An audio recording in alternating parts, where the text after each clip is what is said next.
need to know about why do we actually really need to be here? Why do we care about this? Well, it turns out that it's a lot easier to figure out how to fix something if you understand how it works, right? And actually, for our part, based upon what she told you about the intricate nature of the layers of the vocal fold and how that second layer, that superficial laminar propria, is so vital to what you do, and it's where all the action happens, and it's really easy to injure. And so the whole point is, I don't say that to like make you scared, but it's a matter of understand. Now it can withstand a good amount, right? Because what you do is high activity, right? But just understand that when things happen, that's the location it happens. So if we can not hurt it, that's going to do you better, right? So this is a picture of Pete Townshend's guitar. He was sort of infamous for crashing guitars. That was like his shtick. And so your larynx is not that. You can't just go out and buy another guitar. It's yours. It's stuck with you forever. So we have to treat it knowing that that's the case, right? You can't just go get a new one. That's why we're here. So have you guys ever heard the concept of cords of steel, right? Not just a Pittsburgh thing because of our steel industry, but cords of steel. So there is some truth to this, to be honest with you. Some people are able to withstand a lot more trauma than others. And oftentimes the people who kind of make it are the ones who sort of maybe have cords of steel, but it does not mean you're impervious to injury, all right? So just something to think about. You know, we know that there are certain manifestations of constriction and tightness sometimes to make the sounds you need to make, right? So it's a matter of, we know that that's part of the gig, but how do we do it so that there's the least amount of tension on those really fragile vocal folds, okay? So just a couple of nomenclature things. So hoarseness does not mean laryngitis, right? There is another laryngitis running around Pittsburgh, so stay away from sick people. But there are two different things. Dysphonia, if you've ever heard that, is the medical term for hoarseness. That just means the voice doesn't sound right. Whereas laryngitis is, we're going to get to that, is like caused by something else, like a virus or a bacteria or a fungus.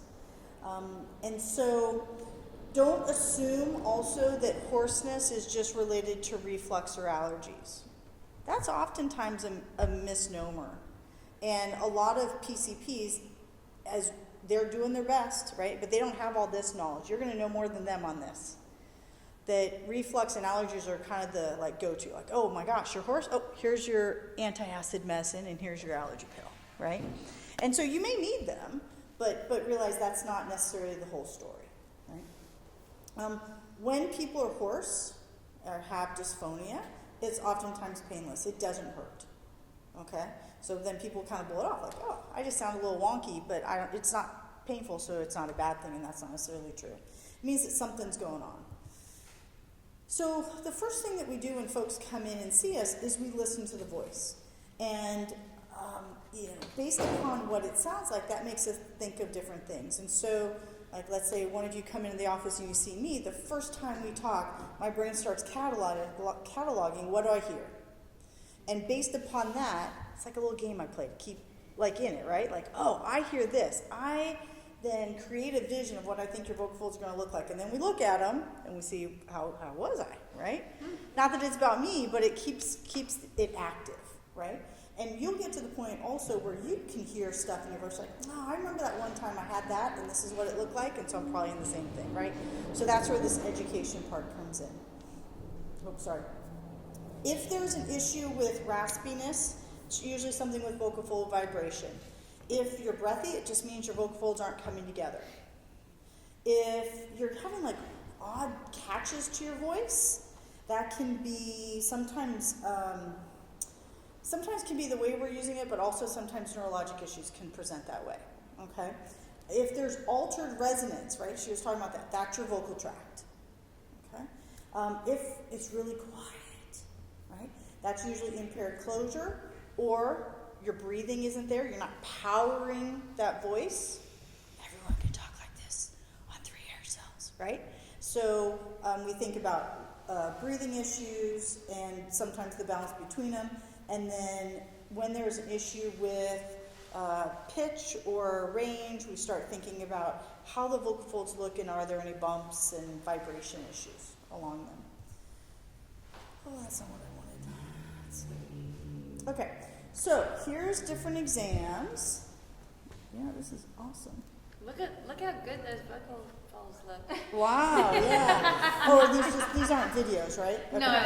So, This is static. Just I mean, you can tell from here. It the looks lady in amazing. pink, amazing.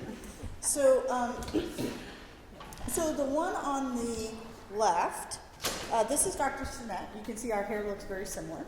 And Dr. Santa Maria, and it's basically, she's using a rigid scope to put in the mouth to take a peek over the tongue, and it looks down on the voice, on the vocal folds, and you can see them up there on the screen. Have any of you guys had one of these done? Oh, that's awesome. Good, about half. So that's really important.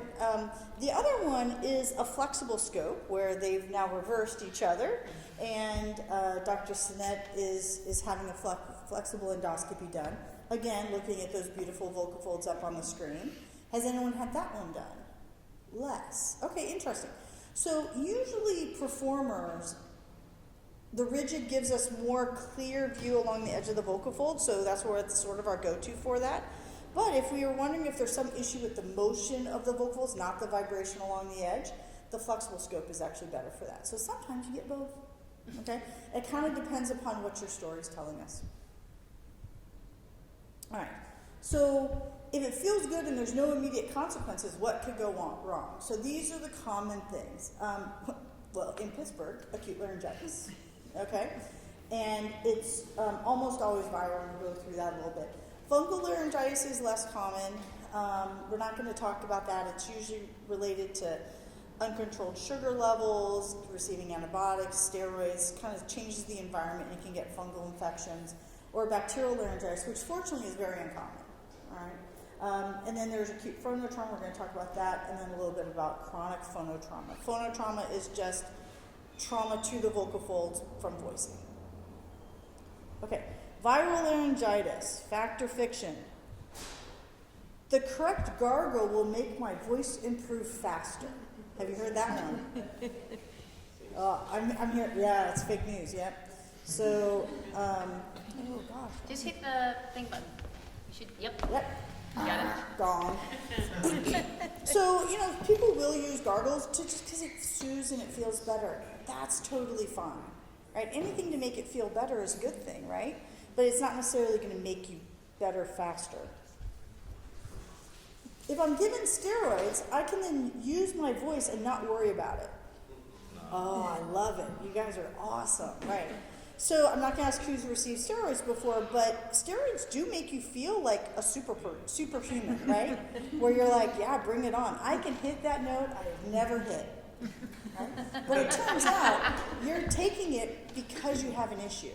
So that is the last thing you want to do, right? You got to aim low, not high. Okay? So you are correct. Gone. Voice use during viral laryngitis can cause permanent vocal fold scarring.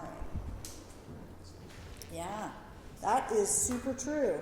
So what happens is when your vocal folds are really inflamed, they're more apt to injury, right? Because you're still going to touch them. If you're hitting a C6, that's 1,024 times a second your vocal folds are hitting each other for the women in the room. Yeah. It's like crazy, right? So imagine if you've got inflammation in there and you're banging them together, even gently, over 1,000 times a second. Yeah. Right? That's a setup, right? So that's where we are your vocal fold advocates. I would say no one else is your vocal fold advocate. That's our job, right? Because we can see what's going on with them and say, yeah, that's not for you right now, right? Because you want to have longevity. Okay. So viral laryngitis, it usually lasts about 3 to 10 days. You cannot make it go faster. All right, and then unfortunately it always happens right in the middle of a performance or right before shows start, and then the whole cast gets it, and then we see everybody, right? So we know that that's the situation. So you want to try to stay away from people when they're sick as much as possible. Sometimes you will have other sore throats and stuff, but sometimes it can just be a straight up laryngitis and nothing else. All right, you can be like, yeah, I feel pretty good, but my voice is trash. Really, the treatment is supportive measures. Rest, water, good diet, vocal rest, like just chill as much as you can. It's probably the most common cause of voice loss. We talked about the infectious contacts, and it just has to resolve on its own. So this is an example. And so what you're going to see is the vocal folds are really fat. I know you've seen them like 3 times now. But they're really fat and everything's kind of red. That one might be back. Is that back? There's a little bit of pussy stuff on it. It's just mucus. Yeah. But you see, everything's, that's actually the color. So everything's really red. It looks angry, doesn't it? Yeah. And the vocal fold vibration isn't so great. It's really low, right? And so there, you caught it. You actually caught something really classic. So because the vocal fold vibration is so poor, you actually will automatically, your brain will do it, will separate the vocal folds a little bit. Because if you bring them all the way together, the airflow required to overcome all that swelling to generate that mucosal wave is too high. So you split it a little bit. It's like a pressure valve, and then you can get a little bit of wave. So that's great eyeballs on it. That was great. Okay. All right, so acute phonotrauma. This is from maybe us doing too much vocally, maybe too much, too loud environment, maybe not great technique, all those kinds of things. Sometimes it can be from like vocalizing too much when you have a cold, and this is the after effect, okay? So you'll get swelling from those contact forces where the vocal folds hit each other, and it's almost always like 99.99999% of the time, right in the mid portion of the vocal folds, because that's where the maximal displacement is. So that's where it's going to hit first. That's where stuff happens. And I still don't have pain. Oftentimes you can push to get through it, right? Because you can just give a little bit more energy, and then you can still get the sound you need. I think of like going through the passaggio. Give it a little bit more oomph. Not supposed to, but you could. And that can help you hide what's going on, all right? So the treatment is actually the same as viral laryngitis. A lot of times you just need to chill out and relax. Vocal rest, relative vocal rest, maybe cut down on the singing. Supportive measures, like I said. Sometimes with these cases, steroids are indicated, especially if the show's like that night.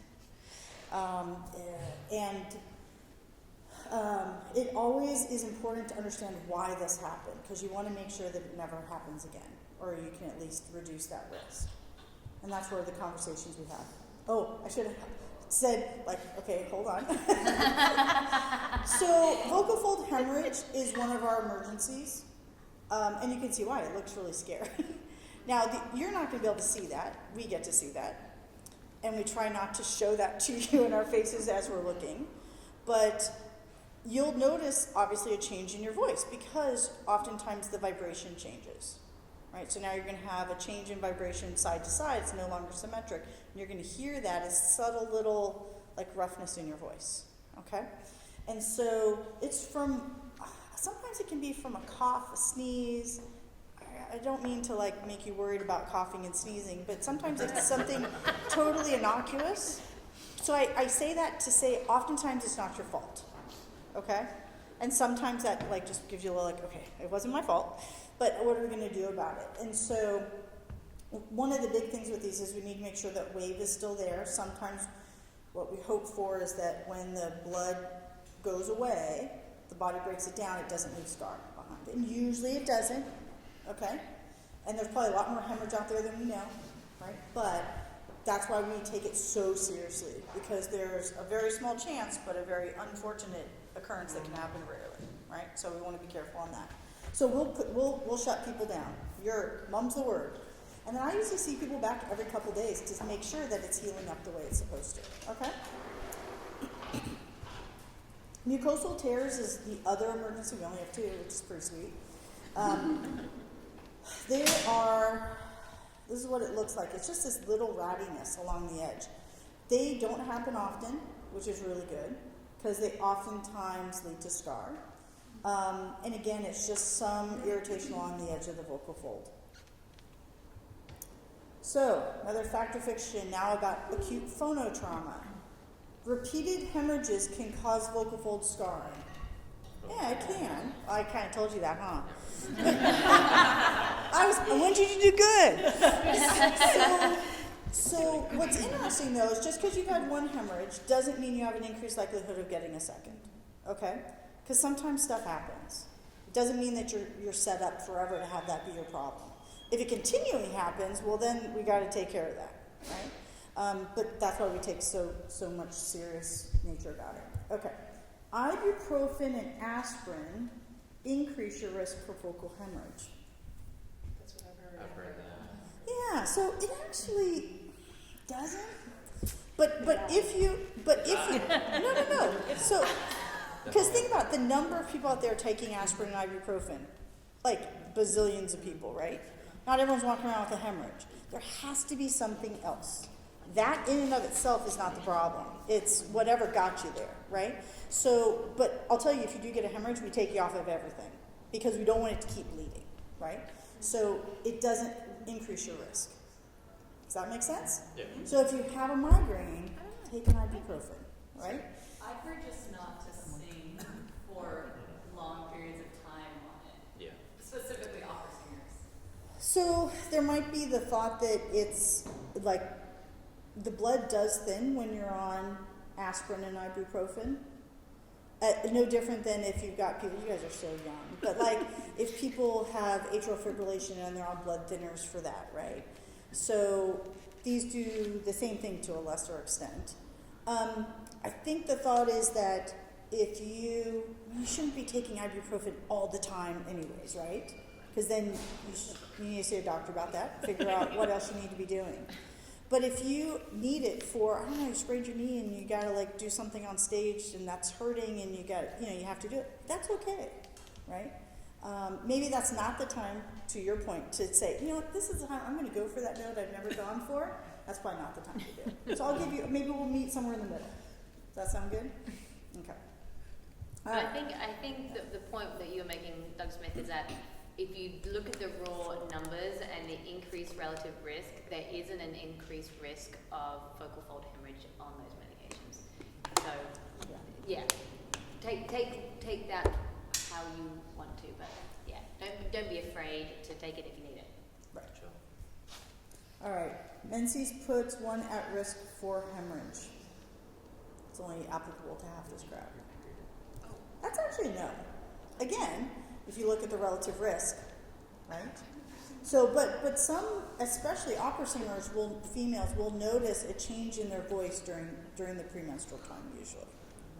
And actually, back in the day, they got that time off.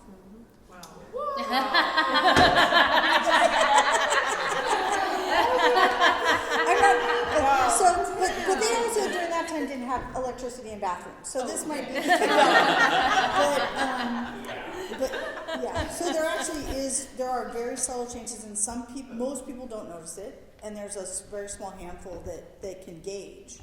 They know exactly where they are in their cycle based upon their voice. That's a very small group of people, but we got maybe one of those.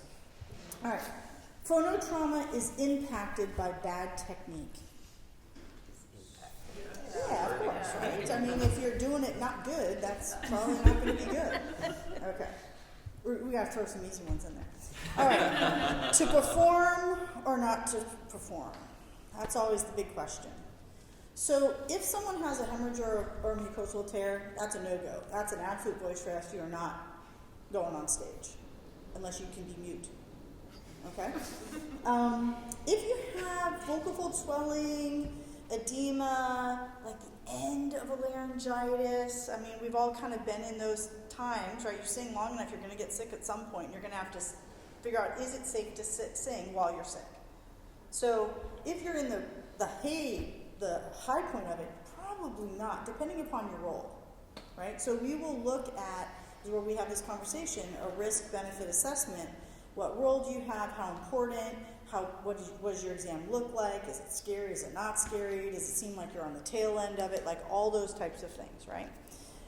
And then that's where knowing what your vocal folds look like before, so when we look at them now, we can see what's new and what's not new.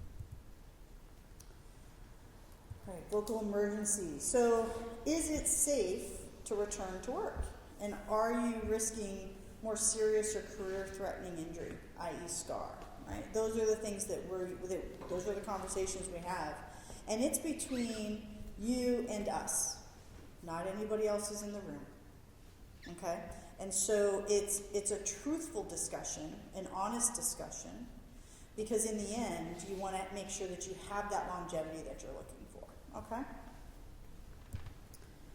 Can I perform despite my hoarseness? Okay? Those are the questions we're going to be asking. And ultimately, people will come to me and they'll be like, well, so you tell me. And I go, well, I know, you have to tell me. Like, you have to know your instrument to know what can you do and what can't you do on it, right?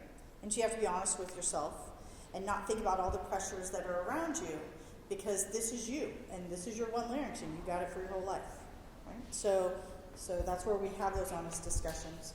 And then, can I perform without hurting myself more?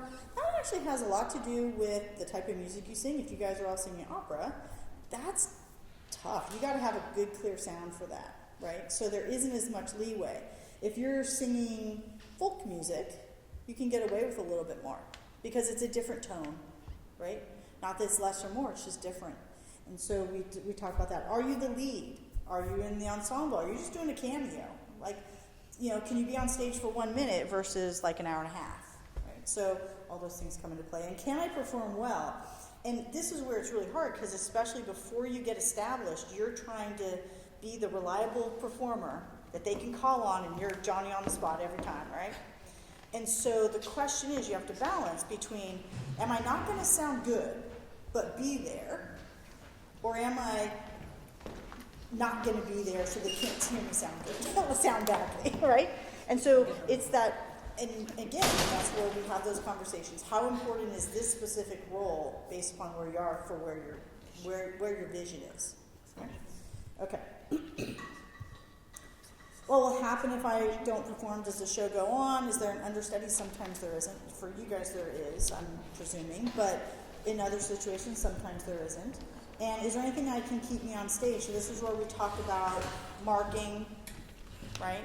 You don't always have to go for the highest note. The audience probably isn't going to know if you're not giving it 110%. If you give 75, it's probably going to sound the same to everyone else. Okay? I know that's mind-blowing, but that's actually true. So we think about that. Amplification if possible, and then if there's any medications that we need to address. And I kind of alluded to it. Can I give less and still come off great? And the answer is oftentimes yes. I know, it's a crazy thought, isn't it? Big takeaway. Yeah, it's a mind bender.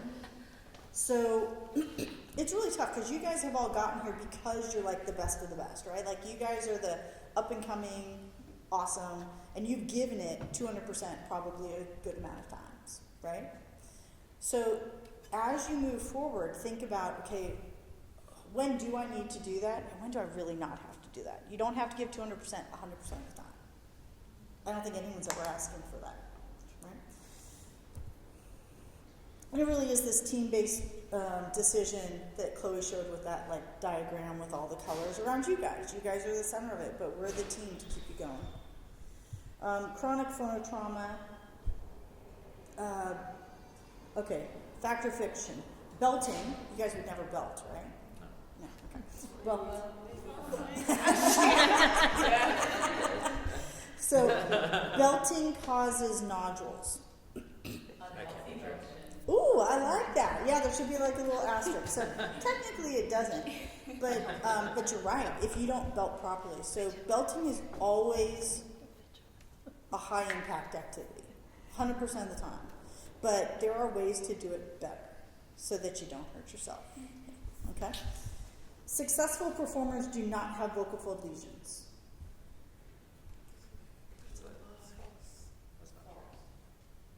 False is correct. Yeah. So when we look at vocal folds, it's very uncommon to see totally pristine. If we look hard enough, we can probably find something. And depending upon what venue you work in, you'll see a lot more pathology in one and less in others, opera being one that there's less. I gotta tell you though, sometimes the male vocal folds, they look not great.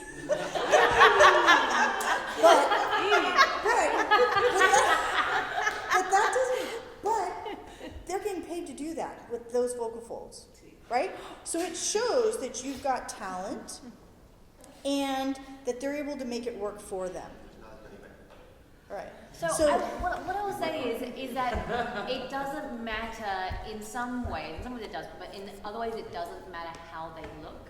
And so don't get hung up on how they look, because what matters is how they sound and what they can do, and whether that is in your normal little mode. And if it's not doing what it wants or what you want, or not sounding right, that's when it's more of a problem. So if there is little blips or whatever on there, it's okay too, in short. Right. Yeah. So that's basically to say that, like, we see a lot of vocal fold pathology, and it's okay. Especially, like, when you guys come in for your baseline exams, I don't know, someone might have something, and that's okay. Because that's you. So we kind of alluded to it, but this is also what sometimes gives people their vocal signature. This is what makes you sound different from the person next to you, and then the person next to them. Everyone has their own anatomy that gives them their specific sound, right? So it's not always a bad thing, okay?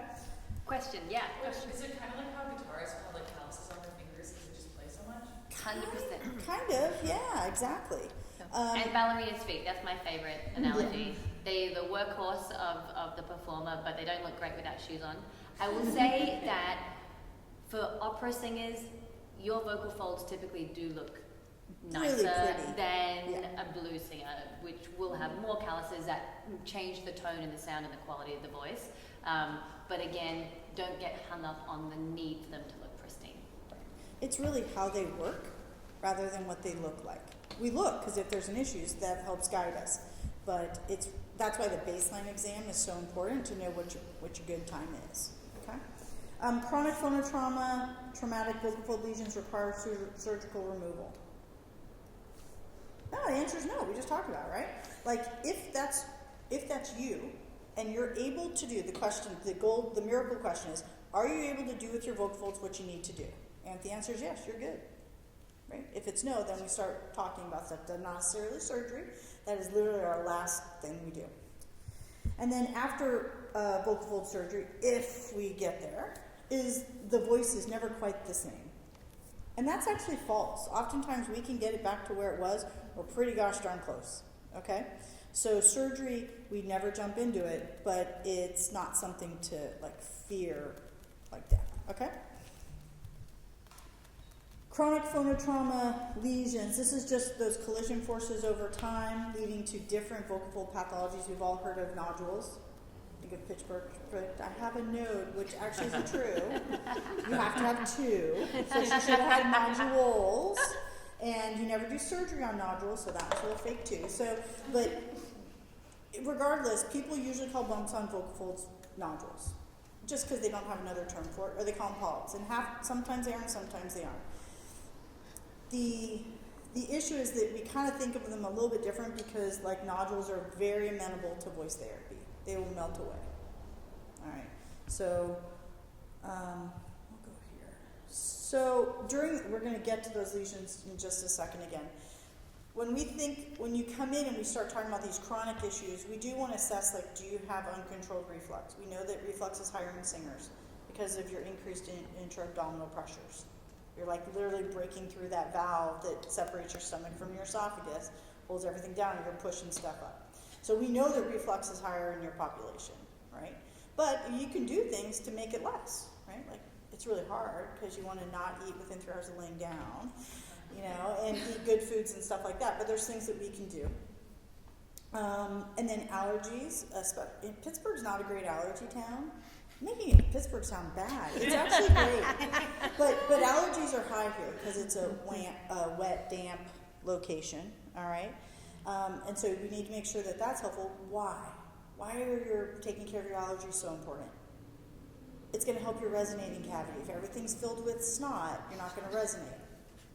Okay? So we work on that. And then obviously your environment. And you guys have a good environment, but not all environments are positive, right? Like Smoky Bar is not so positive, right? Okay, so these are vocal fold nodules. You see those little bumps? Little dinky guys. But the wave running through them actually looks pretty good, right? So with voice therapy, those are probably just going to melt away.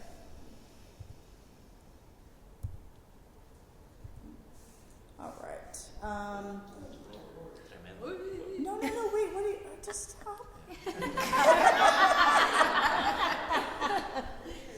admittedly, they're probably not performing. Yeah, Yeah. that's not Just right now. probably not doing that. So the polyps come in different flavors, and they can be one-sided. They don't have to be both-sided. And sometimes they'll get better with being smarter about how you use your voice and voice therapy, and sometimes they need surgery. They actually usually do really well after surgery. So this is a small one where you can almost see right through it. See, it's nice and soft. Right?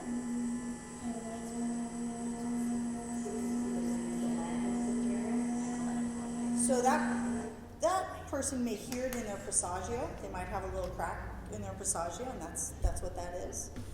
This one just doesn't sound good. Maybe. Oh, can't play it. Well, I can't play it, but it's big. and I'm going to guess it doesn't vibrate, right? So that person's going to be really raspy. Okay? Cysts can happen. That's just where mucus that the vocal folds make to help them lubricate somehow gets kind of stuck in on itself and it just kind of keeps filling it. Okay?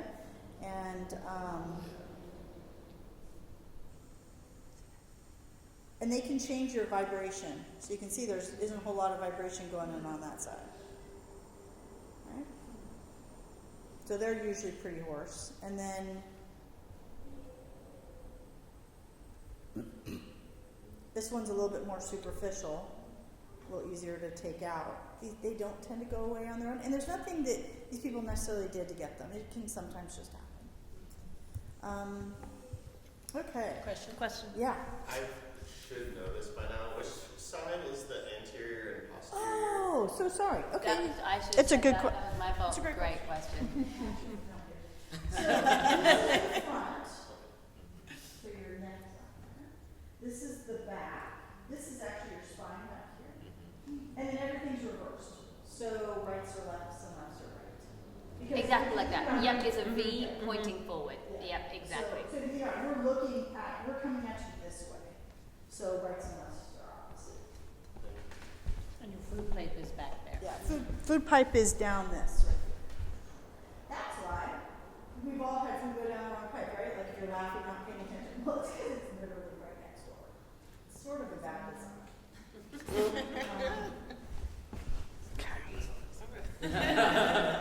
So this is scar, and what you're going to see, and a little bit of hemorrhage and a blood vessel, you're going to see it doesn't vibrate the same. And actually, it's not the side you're going to think of.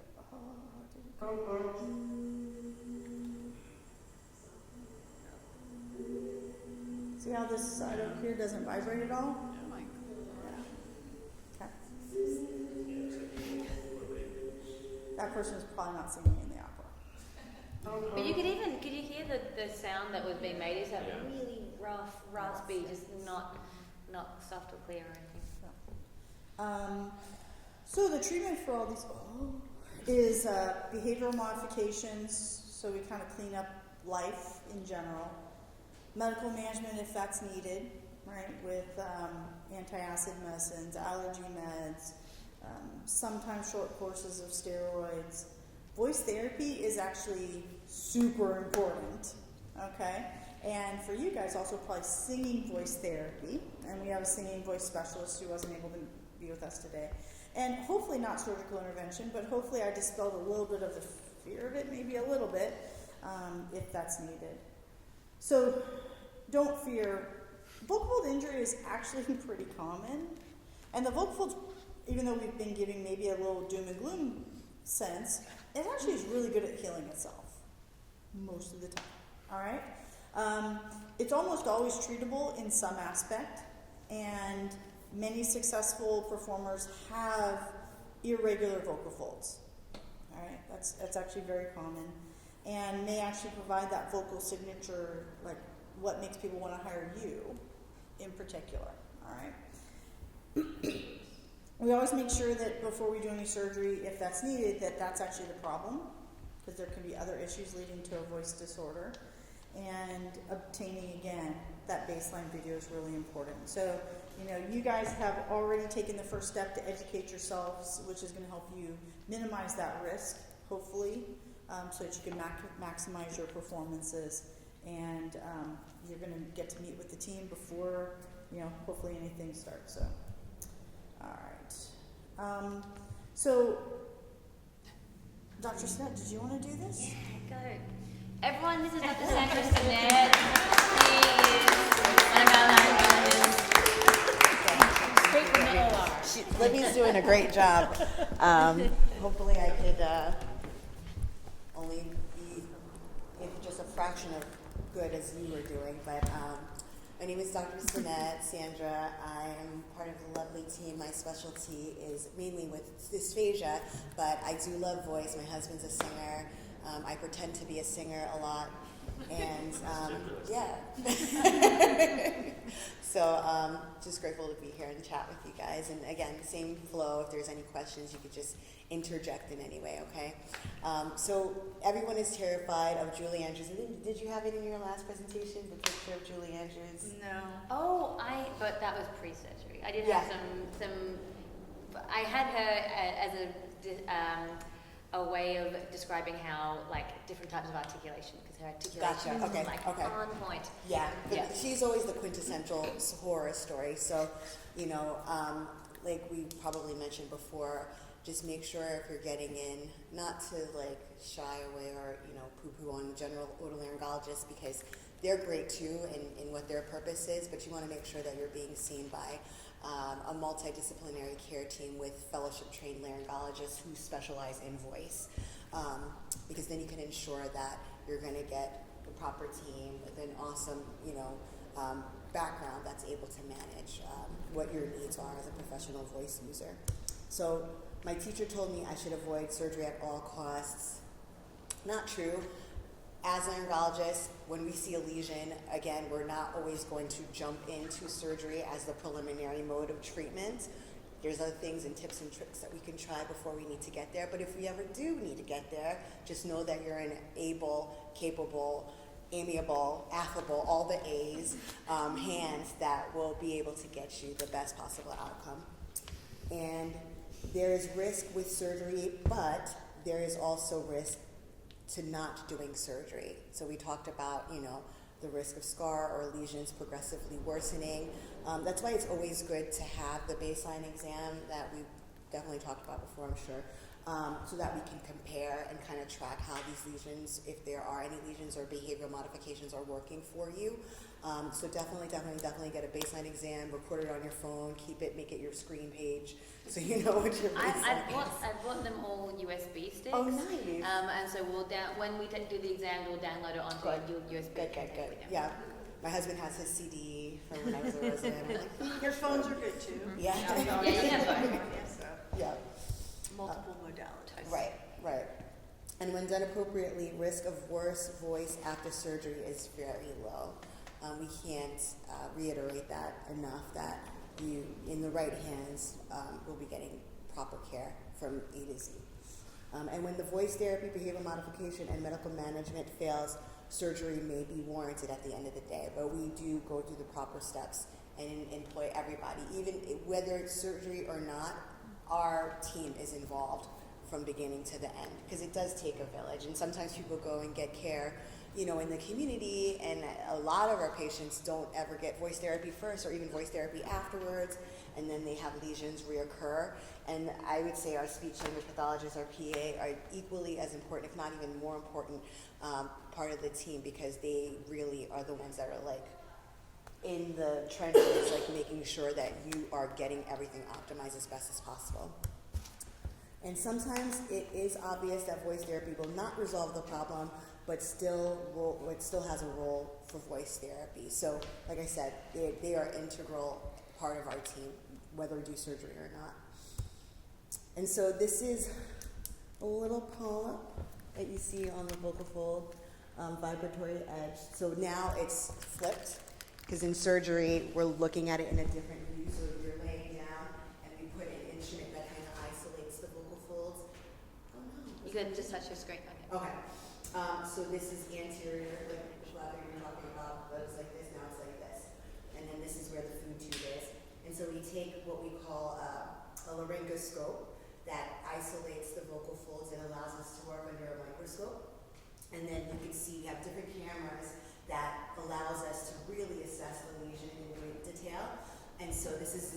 scope looking at it straight on, a 30-degree scope that kind of gives us a gestalt view on an angle so we can see laterally what's going on in the ventricles, what that lesion looks like.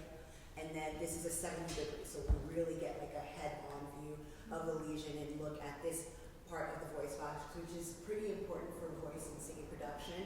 Just making sure that there aren't any lesions that are hidden in there and how that these lesions are involved. And so it's as if like nobody was in there and we have beautiful pristine vocal folds afterwards. We just have these little, incisions that we make. And that's the difference, I would say, between us and like general ENT. Like we're very particular. I remember I was operating when I was in Memphis before here, and I had my microscope and like a bunch of trays, and the head and neck surgeon came in. They're like, "Oh, diva, you got all these like tiny bunch of instruments," and I'm just like, "Oh, like we might be tiny, but we need every single piece because we use little spatulas to palpate and feel what the lesion is like, little injections to kind of see, So there are multiple steps, and we're very particular about the way that we do it, and it, to us. And remembering that this is about 1.5 centimeters in a male, smaller in a female. So Yeah. it looks big, but it's only a centimeter-ish that you're dealing with. So we need the tiniest stuff to do it. And Right. the lesions themselves are usually like 1 to 2 millimeters. Right. Yeah. Super, super tiny. So that's why they make fun of us. So we're just like, we have this specimen. You're like, where is it? Trust me, it's in there. But it makes such a big impact, So it's just exciting to be able to just go after, professional voice users and just people that just, your voice is your identity at the end of the day. So you're giving somebody back their voice is very rewarding for us. So nothing to be afraid of.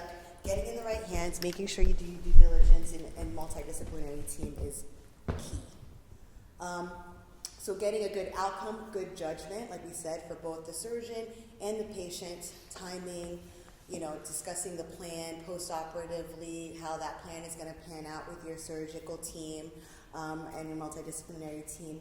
Good technique for your surgeon during, patient before and after. So it's like, it is a symbiotic relationship. So, very, very important to, if we say voice rest, we have to commit to the voice rest.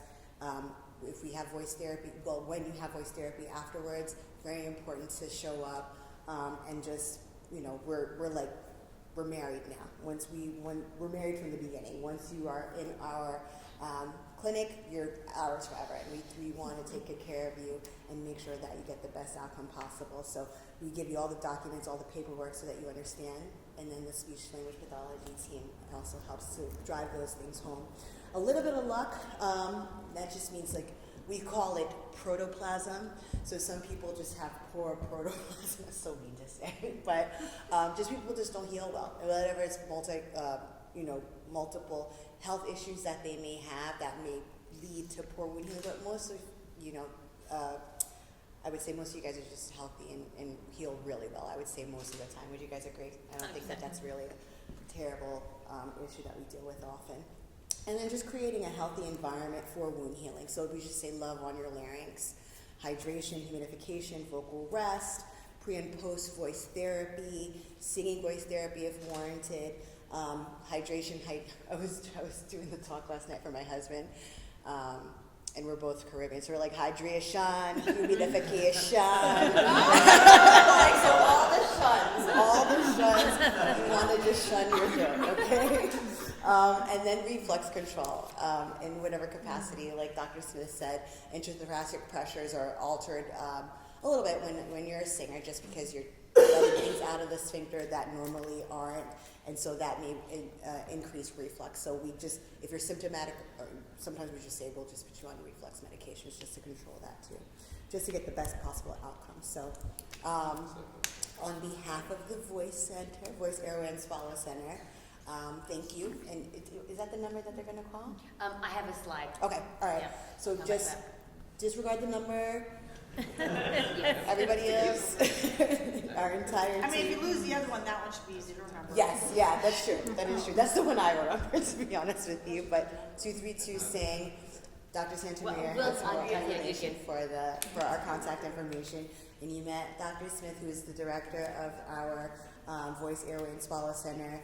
myself, Dr. Santa Maria, and Nicole, our PA. You guys introduced her already? Yeah. And then Laura, who's not here, she's awesome. She's one of our speech pathologists. You met Orit and Tracy, Leah and Allie, and Nora, our other speech language pathologists who are awesome and also part of the team.